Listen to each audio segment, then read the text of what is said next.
கிமு 6ஆம் நூற்றாண்டு 7ஆம் நூற்றாண்டு 8ஆம் நூற்றாண்டு பிரஸ்டீஜ் மாதிரியான படங்கள்லாம் அந்த அளவுக்கு விரும்பி பார்த்துருப்பாங்களாங்கிறது எனக்கு தெரியாது. தியேட்டர்ல போய் பார்க்கும்போது எனக்கே சில சர்ப்ரைசஸ் காத்துட்டு இருந்தது. ஹோமர் அப்படிங்கிற ஒரு கவிஞர் தான். இவர் வந்து ஒரு கிரேக்க கவிஞர். இவர் வந்து கிரேக்க இதிகாச கவிஞர் அப்படிங்கிற மாதிரி தான் சொல்லுவாங்க. 3000 3500 ஆண்டுகளுக்கு இடையிற்பட்ட அந்த நாட்கள்ல தான் இந்த கதை வந்து நடந்திருக்கணும். த ஒடிசி அப்படிங்கிற மாதிரியான ஒரு படம் ரீசெண்டா ரிலீஸ் ஆயிருக்குது இல்லையா? அந்த படத்தை தான் நேத்து நான் தியேட்டர்ல போய் பார்த்திருந்தேன். நண்பர்களுக்கு வணக்கம், நான் உங்கள் இமானுவேல். த ஒடிசி அப்படிங்கிற மாதிரியான ஒரு படம் ரீசெண்டா ரிலீஸ் ஆயிருக்குது இல்லையா? அந்த படத்தை தான் நேத்து நான் தியேட்டர்ல போய் பார்த்திருந்தேன். அந்த படம் தொடர்பான சில ஒப்பீனியனை தான் உங்க கூட நான் ஷேர் பண்ணிக்க போறேன். அது மட்டும் இல்லாம, அதாவது என்னுடைய அந்த மூவி ரிவ்யூ அப்படிங்கிறது மட்டும் இல்லாம ஒடிசிங்கிற அந்த காவியத்தை பத்தி பேசுறதுக்கு நிறைய விஷயங்கள் இருக்குது. அது தொடர்பான சில விஷயங்களையும் உங்க கூட நான் பகிர்ந்துக்க காத்துக்கிட்டு இருக்கேன் அப்படிங்கிற மாதிரி சொல்லலாம். ஏன்னா இதெல்லாம் நம்ம தெரிஞ்சு வச்சுக்க வேண்டிய அவசியம் இருக்கு அப்படிங்கிற மாதிரி நான் கருதுறேன். நான் குரோம்பேட்ல இருந்து கிளம்பி தியேட்டர்ல போய் படம் பார்த்த அந்த விஷயங்கள்லாம் ஒரு ஷார்ட் வீடியோ வர ரெடி பண்ணி வச்சிருக்கிறேன். ஆல்ரெடி அதை ஷெட்யூல் பண்ணியும் வச்சுட்டேன். கூடிய விரைவில் அது உங்களை வந்து சேரலாம். இது முதல்ல வருதா அது முதல்ல வருதாங்கிறது எனக்கே தெரியாது. எது முதல்ல எடிட் பண்ணி லைவுக்கு வருதோ அதுதான் ஃபர்ஸ்ட் உங்களை வந்து சேரும். இந்த ஒடிசிங்கிற அந்த படம்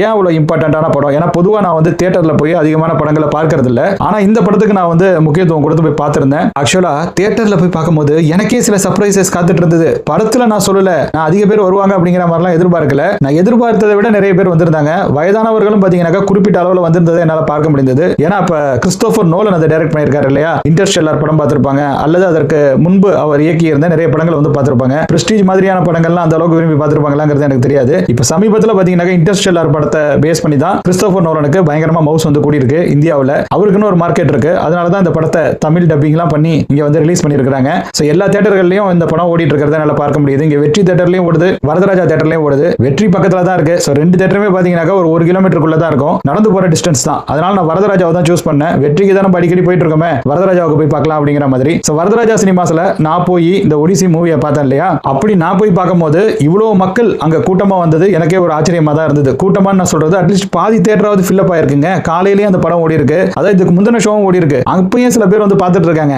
இதுக்கு அப்புறமும் பாத்தீங்கன்னா ஈவினிங் டைம்ல வந்து ஓடி இருக்கும். ஏன்னா நான் வந்து ஒரு 3 மணி வாக்குல தான் போய் அந்த ஷோவை பார்த்தேன். அது வந்து ஸ்கூல்ல நடந்துட்டு இருக்கிற டைம். அதனால நிறைய பேர் வருவாங்க நம்ம வந்து சொல்ல முடியாது. அதுவும் ஆஃபீஸ் டைம் அது. இது இல்லாம ஈவினிங் ஷோ இருக்கு. ஈவினிங் ஷோக்கு எவ்வளவு பேர் வருவாங்கங்கறத நம்மளால இப்ப மதியானம் வந்த ஆடியன்ஸை வச்சு ஓரளவுக்கு ப்ரெடிக்ட் பண்ணிக்க முடியுது. ஸோ நிறைய பேருக்கு இந்த படத்தை பார்க்கறதுல இன்ட்ரெஸ்ட் இருக்கு அப்படிங்கிறது மட்டும் எனக்கு தெரியுது. ஒடிசிங்கிற இந்த மூவியினுடைய ரிவ்யூவை பார்க்கறதுக்கு முன்னாடி ஒடிசிங்கிற இந்த காவியத்தை பத்தி சில விஷயங்கள் உங்க கூட நான் ஷேர் பண்ணிக்க விரும்புறேன். எலியாட், ஒடிசி இது ரெண்டும் பாத்தீங்கன்னா இருபெரும் காவியங்கள் அப்படிங்கிற மாதிரி அழைக்கப்படும். இதை வந்து இயற்றினவர் இல்ல அதை சொன்னவர் யாருன்னு கேட்டீங்கன்னாக்கா ஹோமர் அப்படிங்கிற ஒரு கவிஞர் தான். இவர் வந்து ஒரு கிரேக்க கவிஞர். இவரை வந்து கிரேக்க இதிகாச கவிஞர் அப்படிங்கிற மாதிரி தான் சொல்லுவாங்க. மறுபடியும் நோட் பண்ணிக்கோங்க, கிரேக்க இதிகாச கவிஞர். அப்ப நம்ம ஊர்ல இருக்கிற அந்த இதிகாசம்லாம் எது? ராமாயணம், மகாபாரதம்லாம் இருக்கு இல்லையா? இவருடைய கதைகள்ல, அதாவது இந்த காவியத்தை பொறுத்த வரைக்கும் பெரும்பாலும் பாத்தீங்கன்னா இது கவிதை நடையில தான் இருக்கணும். ஏன்னா ஹோமருங்கிறவரே ஒரு இதிகாச கவிஞர் அப்படிங்கிற மாதிரி தான் வழங்கப்படுறாரு. அவருடைய இருப்பிலேயே பாத்தீங்கன்னா நிறைய சந்தேகங்கள்லாம் இருக்கு. ஹோமருங்கிறவர் வாழ்ந்தாரா இல்லையா அப்படிங்கிற மாதிரியான அந்த டிபேட்லாம் கூட நடந்துட்டு இருக்குது மேற்கத்திய நாடுகள்ல. அதற்கு காரணம் என்னன்னு கேட்டீங்கன்னாக்கா, அவர் வாழ்ந்ததா சொல்லப்படக்கூடிய ஆண்டு என்பது ஒரு 2500 வருஷத்துக்கு முன்னாடி. அப்ப 2500 வருஷத்துக்கு முன்னாடி அவர் வந்து ஒரு காவிய படைப்பு வந்து படைச்சிருக்கிறாரு, ஒடிசி, இலியாட் அப்படிங்கிற மாதிரி. இந்த இலியாட்ங்கிற காவியத்தை பொறுத்த வரைக்கும் அது வந்து ட்ராய் போரினுடைய கடைசி சில வாரங்களை மையமாக வைத்து இயற்றப்பட்டதாக இருக்கிறது. இப்ப 2500 வருஷத்துக்கு முன்னாடி அவர் வாழ்ந்திருந்தாரு அப்படிங்கிற மாதிரி வச்சுப்போம். அப்ப இது வந்து கிமு 6ஆம் நூற்றாண்டுல அல்லது 7ஆம் நூற்றாண்டுல ஏற்றப்பட்ட ஒரு காவியமாக இருக்கணும் அப்படிங்கிற மாதிரி சொல்லப்படுது. 8ஆம் நூற்றாண்டு அப்படிங்கிற மாதிரியும் தரவுகள்லாம் வந்து கிடைக்குது. இன்டர்நெட்ல நம்ம சர்ச் பண்ணி பார்க்கும்போது கிமு 725 இருந்து 675. இந்த காலகட்டம் என்பது 8ஆம் நூற்றாண்டாக தான் இருக்கிறது. கிட்டத்தட்ட 8ஆம் நூற்றாண்டு, 7ஆம் நூற்றாண்டு, 6ஆம் நூற்றாண்டு அப்படிங்கிற மாதிரி எடுத்துக்கலாம். எது எப்படி இருந்தாலும், அதாவது நாட்கள்ல முன்ன பின்ன இருந்தாலும் கிட்டத்தட்ட 2500 வருஷத்துக்கு முன்னாடி எழுதப்பட்ட இயற்றப்பட்ட ஒரு காவியமாக தான் இது இருக்கிறது என்பதில் மாற்று கருத்துக்களே கிடையாது. ஹோமருங்கிறவர் அதை ஏற்றிருந்தாருனாக்கா அவர் வந்து அவ்வளவு பழமையானவர் அப்படிங்கறத நீங்க தெரிந்து வைத்துக் கொள்ளுங்க. அதை வந்து ஒரு படமா மாற்றும் போது அதுல பயங்கரமான சிக்கல்கள்லாம் இருக்கு. அது அப்படியே நம்மளால ஒரு கதையாக அப்படியே எடுத்துட முடியாது. அது மட்டும் இல்லாம இப்ப நம்ம பேன் இந்தியா படம்லாம் சொல்றோம் இல்லையா? அதாவது இந்தியா முழுக்க ரிலீஸ் பண்றோம் அப்படிங்கிற மாதிரி. அதே போல கிறிஸ்டோபர் நோலன் டைரக்ட் செய்திருக்கக்கூடிய இந்த ஒடிசி மூவியை பொறுத்த வரைக்கும் இது வந்து பேன் இன்டர்நேஷனல் மூவி. எல்லா நாடுகள்லயும் பாத்தீங்கன்னா இது வந்து ரிலீஸ் செய்யப்படும். அது மட்டும் இல்லாம பல நாடுகள்ல அவருக்கே வந்து ஒரு ஃபேன் பேஸ் இருக்கிறதுனால அதை மொழிபெயர்ப்பு செய்தும் ரிலீஸ் பண்ணுவாங்க. ஸோ அதுக்கு தகுந்த மாதிரியான அந்த ஆர்ட் சேர்க்கை, அதாவது இந்த நடிக்கிறதுக்கு ஆள்லாம் தேடுறாங்க இல்லையா? அந்த மாதிரியான விஷயங்கள்லாம் அவர் வந்து ஈடுபட வேண்டியது இருக்கும். நம்மளே பேன் இந்தியா படம்னு வச்சுக்கிட்டு சொல்லிட்டு அந்த கன்னட நடிகர்லாம் கொண்டு வந்து நடிக்க வைக்கிறோம். அதே போல தெலுங்கு நடிகர்கள் சில பேரை கொண்டு வந்து நடிக்க வைப்போம். மலையாள நடிகர்களை சில பேரை கொண்டு வந்து நடிக்க வைப்போம். எதுக்குனாக்கா அந்தந்த இடத்துலயும் வந்து மார்க்கெட் இருக்கணும். ஸோ பல இடங்கள்ல வந்து அந்த படம் ஓடணுங்கிறதுக்காக நம்ம இதெல்லாம் பண்றது. அது இல்லாம அமீர் கானை வற்புறுத்தி கூப்பிட்டு வந்து பீடி குடிக்க வச்சு ஷூட்டிங் பண்ணி அதை ஒரு பேன் இந்தியன் மூவின்னு லான்ச் பண்ண கதையெல்லாம் இங்க வந்து நடந்தது உண்டு. இதெல்லாம் உங்களுக்கு தெரியாதது இல்லை. அப்படிங்கும் போது வேர்ல்டு வைடு டார்கெட் பண்ணி ஒரு படம் ரிலீஸ் ஆகுதுனாக்கா அதுல அந்த காஸ்டிங்ல சில காம்ப்ரமைசஸ் இருக்க தான் செய்யும். அதை வந்து பண்ணியிருக்கிறாங்க. அது நமக்கு தெளிவா தெரியுது. அப்ப அந்த ஒடிசிங்கிற அந்த காவியம் வந்து எதை அடிப்படையாக கொண்டு இருக்குன்னு கேட்டீங்கன்னாக்கா, ஒடிசியஸ் அப்படிங்கிறவர் வந்து ஒரு ராஜா, கண்ட்ரியோட ஒரு அரசன். அவர் வந்து 10 ஆண்டுகள் பயணித்து மீண்டும் தன்னுடைய மனைவியையும் குழந்தையும் போய் சந்திக்கிறாரு. ஸோ இதுதான் இந்த கதைக்கான அடித்தளமாக இருக்கிறது. இந்த 10 ஆண்டுகளும் அவங்களுடைய மனைவி வந்து இவருக்காக வந்து காத்துட்டு இருக்காங்க. அந்த பையன் வந்து இவரை தேடி வந்து ஒரு பயணம் மேற்கொள்றாரு. இதையெல்லாம் வந்து காட்சிகளாக இந்த படத்திலேயே வந்து வச்சிருக்காங்க. அதாவது இந்த கதையில இருக்கக்கூடிய சில விஷயங்களை கெடுக்காம ஒரு சில காட்சிகளை அதில் வச்சிருக்கிறதெல்லாம் வந்து நல்லா தான் வந்து இருந்தது. அது மட்டும் இல்லாம அதை வந்து காம்ப்ரமைஸ் இல்லாம நம்மள கன்வின்ஸ் பண்ற மாதிரி வந்து சொல்லியிருக்காங்க. ஆக்சுவலா ஒரு ஹீரோவும் ஹீரோயினும் வந்து பிரிந்து இருக்கிறாங்க அப்படிங்கும் போது அந்த காட்சிகள் வந்து ரொம்ப நாள் அவங்க சந்திக்கும் போது நடக்கிற அந்த விஷயங்கள் இது எல்லாமே பார்த்தீங்கன்னாக்கா ரொம்ப செயற்கையாகிடக்கூடாது.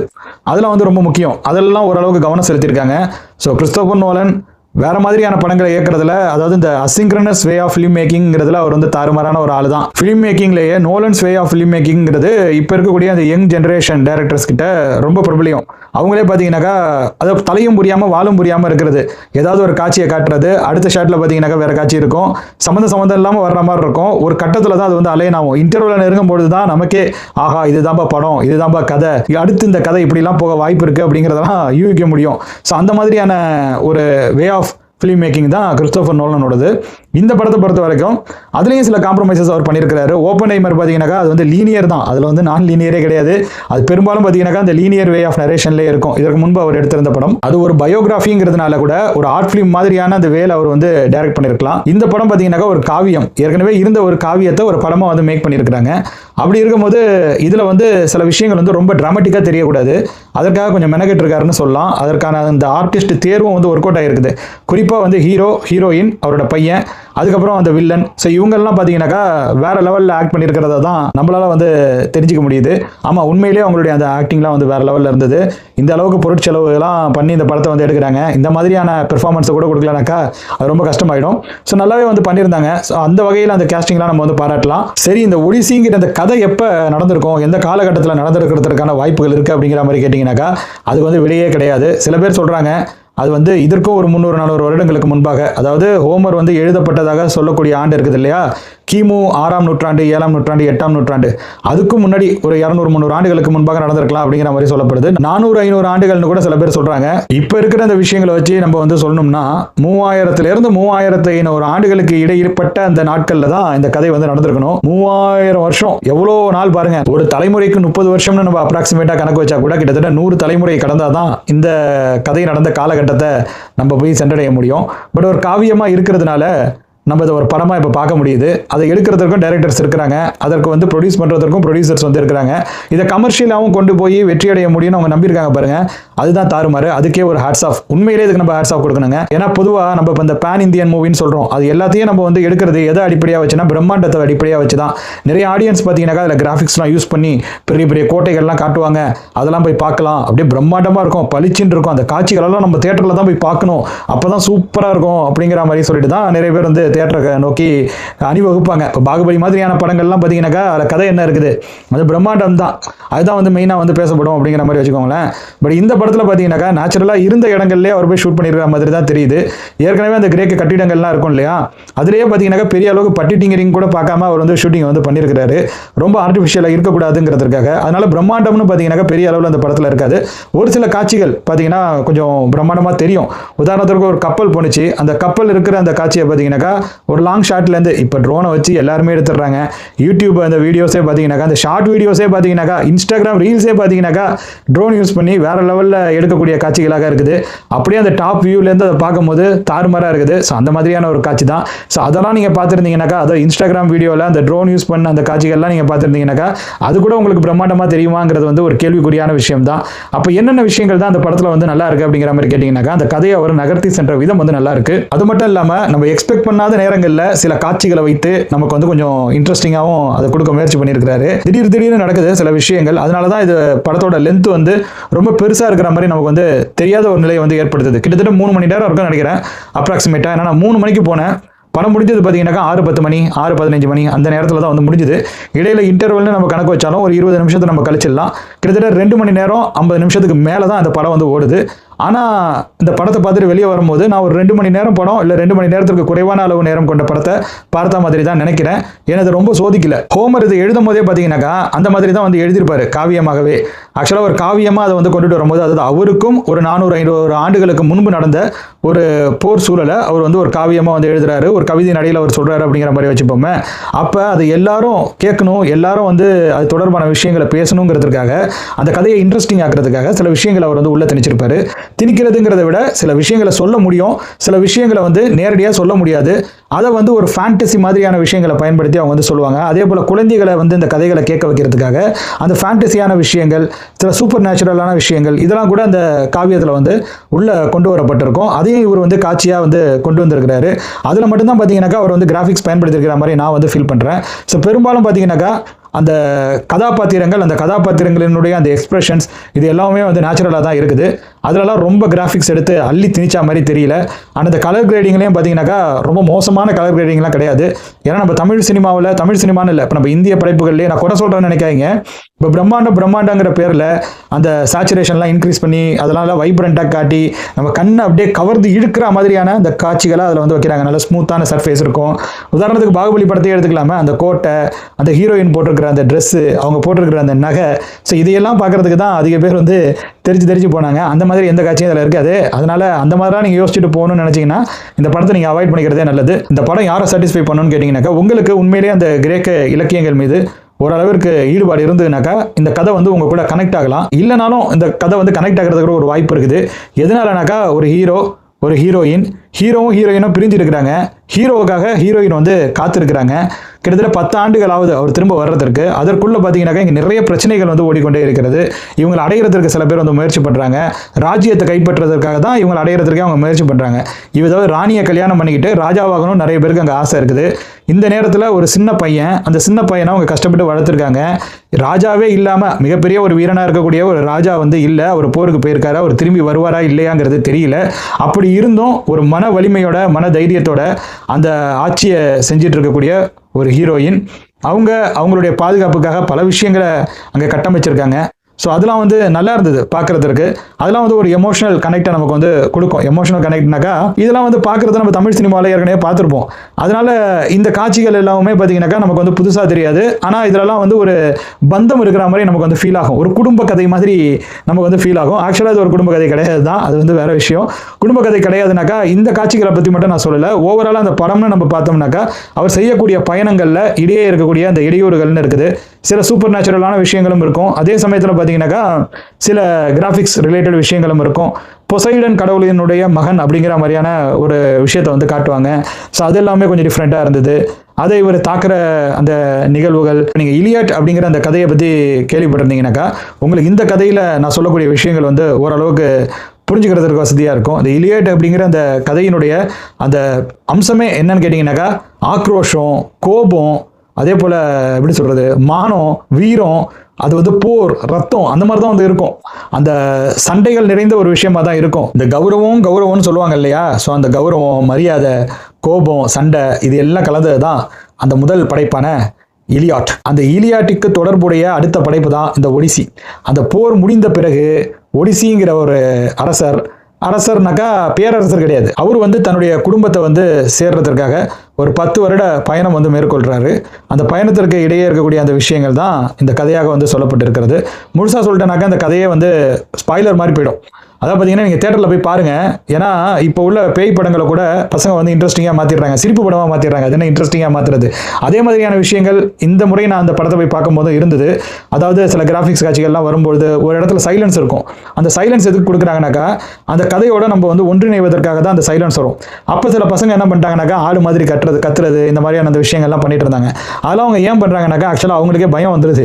அதனால தான் அதெல்லாம் பண்ணுறாங்கன்னு நான் வந்து நினைக்கிறேன். என்னை பொறுத்த வரைக்கும் நான் வந்து அப்படி தான் வந்து ஃபீல் பண்ணுறேன். அவங்களால அந்த காட்சிகளோட ஒன்றிணைய முடியல. அவங்களுக்கு அந்த மாதிரியான ஒரு காட்சிகள் வரும்பொழுது அவங்க சினிமாங்கிறத மறந்துட்டு ஒரு பயத்துக்குள்ளாயிடுறாங்க. அது பதற்றத்தின் வெளிப்பாடு தான் அவங்க வந்து இந்த கேலி கிண்டல்களில் ஈடுபடுறது அப்படிங்கிற மாதிரி நான் பர்சனலாக ஃபீல் பண்ணுறேன். அந்த மாதிரி தான் இருந்தது. இது வந்து ஒரு காவிய படைப்பு. இதை வந்து ஒரு படமாக எடுத்திருக்கிறாங்க. சில காட்சிகள் பார்த்தீங்கன்னாக்கா சைலன்ஸ் வந்து இருக்க தான் செய்யும். அந்த சைலன்ஸாக இருக்கக்கூடிய நேரத்தில் இந்த பசங்க வந்து ஒரு 2-3 செகண்ட் இல்லை 4 செகண்ட் ஒரு சைலன்ஸ் இருக்குனாக்கா அதுக்கப்புறம் வந்து ஏதாவது ஒன்று பண்ணி அந்த இடத்த வந்து கொஞ்சம் எப்படி சொல்கிறது அந்த இடத்துலேருந்து வெளியே வரணும் அப்படிங்கிற மாதிரி அவங்க வந்து ஃபீல் பண்ணுறாங்க. அண்ட் சுற்றி இருக்கிறவங்களாம் அந்த இதுக்கு வந்து சிரிக்கும் போதெல்லாம் வந்து அவங்களுக்கு ரொம்ப சந்தோஷமாயிடும், குஷி ஆகிடும். ஆஹா நம்ம ஏதோ ஒன்று பண்ணுறோம், நம்மளை வந்து எல்லாம் பாராட்டுறாங்க அப்படிங்கிற மாதிரி அவங்க வந்து எடுத்துக்கிறாங்க. ஆக்சுவலாக உண்மை என்னன்னாக்கா இந்த படத்தில் வந்து நிறைய பேர் நடுவில் வந்து கத்துனாங்க இல்லையா, நிறைய பேர் கிடையாது, ஒரு 4-5 பேர் காலேஜ் ஸ்டூடெண்ட்ஸ் மாதிரி உட்காந்துருந்தாங்க கொஞ்சம் முன் வரிசையில். அவங்க தான் வந்து நடுவில் வந்து ஆடு மாதிரி கத்துறது, கொஞ்சம் கேலி கிண்டல் பண்ணுறது, அந்த மாதிரி எல்லா சீன்லேயும் இல்லை. ஏன்னா படம் ஓரளவுக்கு இன்ட்ரெஸ்டிங்காக தான் போணுச்சு. ரொம்ப இன்ட்ரெஸ்டிங்காக இல்லாத படம்னு இதை நம்மளால சொல்ல முடியாது. படத்தோட கதையை அவங்க புரிஞ்சுக்கிறதுக்கே இன்டர்வல் வரைக்கும் வரணும் இல்லையா. ஸோ அந்த மாதிரியான விஷயங்களும் இருக்குது. அதில் கிறிஸ்டோபர் நோலனுடைய திறமை என்பது அப்பப்போ வந்து வெளிப்படும். ஸோ அதனால ஆடியன்ஸ் வந்து ஒரு கட்டத்துக்கு மேலே தான் அந்த மாதிரியான அந்த கேலிகள்லாம் வந்து பண்ண ஆரம்பிக்கிறாங்க. அதுவும் குறிப்பிட்ட சில சீன்களில் தான். அப்போ அவங்க பண்ணும்போது பார்த்தீங்கன்னாக்கா கைத்தட்டல்கள் சிரிப்பலைகள் என்பது அதிகமாக இல்லை.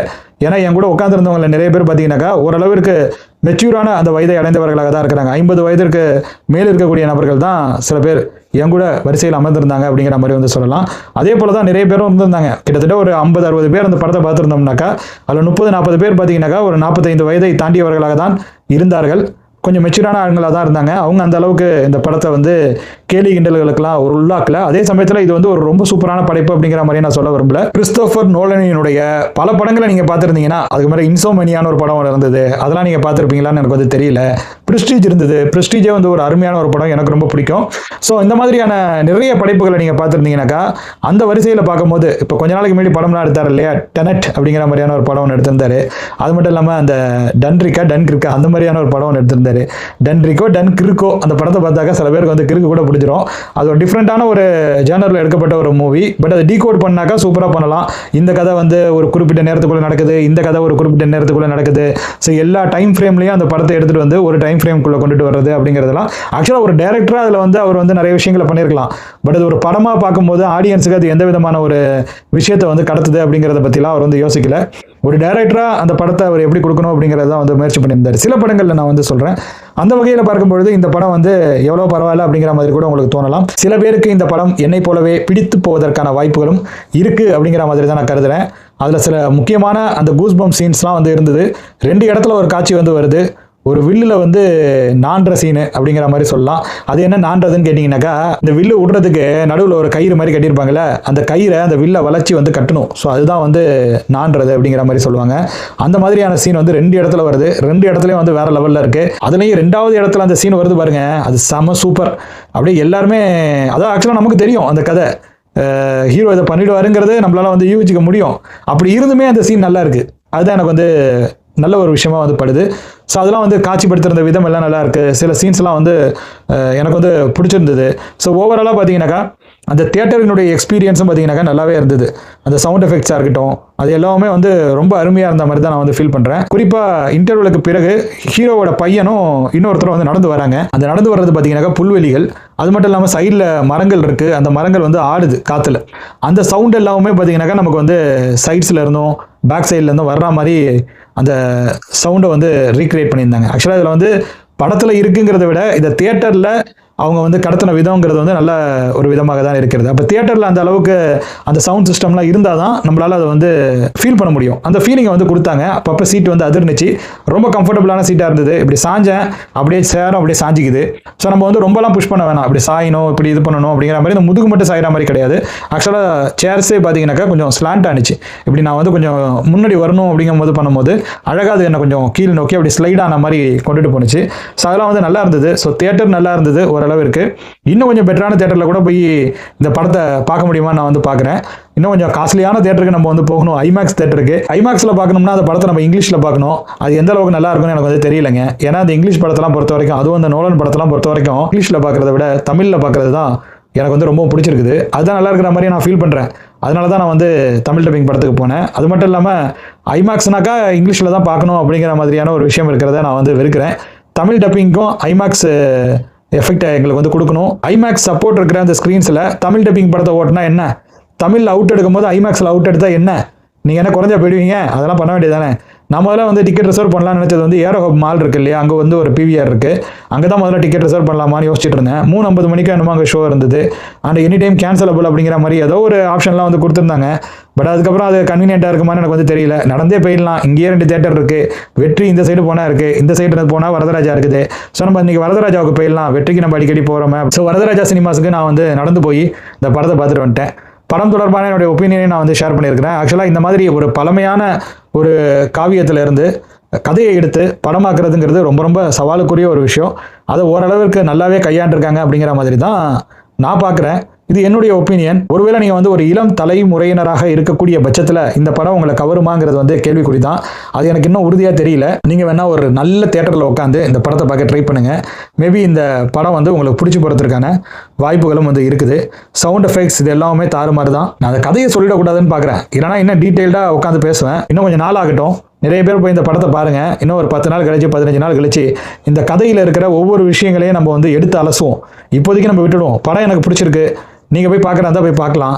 பட் எக்ஸ்பெக்டேஷன் லெவலை குறைச்சி வச்சுக்கோங்க. கிறிஸ்டோஃபர் நோலன் இயக்கிய இதற்கு முந்தைய சில படங்களை பார்த்து அதே மாதிரியே இது இருக்கும் அப்படிங்கிற மாதிரி நினச்சி நீங்கள் போனீங்கன்னாக்கா உங்களுக்கு ஏமாற்றம் மிஞ்சுவதற்கான வாய்ப்புகள் இருக்குது. இந்த படத்தை எக்ஸ்பெக்டேஷன் எதுவுமே இல்லாமல் நேரில் போய் பாருங்கள். ஒருவேளை இது உங்களை சாட்டிஸ்ஃபை பண்ணலாம்.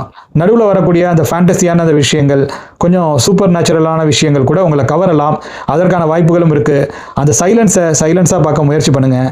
அதுதான் ரொம்ப நல்ல விஷயமா இருக்கும். அந்த மாதிரி தேட்டருக்கு நீங்கள் போனீங்கன்னாக்கா ரொம்ப மகிழ்ச்சியோடு இருப்பீங்க. சின்ன சின்ன பசங்களாம் நடுவில் அந்த ஆடு மாதிரி கத்துறது, நடுவில் கேலி கிண்டல் பண்ணுறது, அதெல்லாம் வந்து நல்லதுக்கு இல்லை. ஒரு படத்தை பார்க்க வந்திருக்கோம். அந்த படம் உனக்கு பிடிச்சிருக்கா பிடிக்கலையாங்கிறது முக்கியம் கிடையாது. உனக்கு பிடிக்கலனா எந்திரிச்சு வெளியே போயிடலாம். ஆனால் அங்கே உட்காந்து சவுண்ட்லாம் போட்டுட்டு இருக்கக்கூடாது.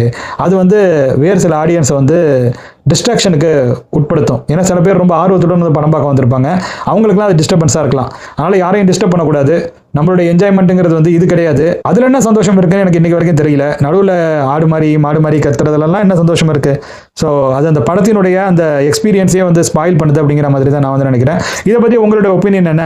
நீங்கள் வந்து இந்த ஒடிசி படத்தை போய் பார்த்தீங்களா? அப்படி பார்க்கலானாக்கா பார்த்துட்டு வந்து உங்களுடைய ஃபீட்பேக்கை எங்கள் கூட ஷேர் பண்ணிக்கோங்க. கண்டிப்பாக அனைவருமே இதை வந்து பார்க்கலாம் அப்படிங்கிற மாதிரி தான் நான் வந்து சொல்லுவேன். நடுவில் ஒரு சில சீன்ஸ்லாம் வந்து இருக்கும், காட்சிகள்லாம் வந்து இருக்கும்.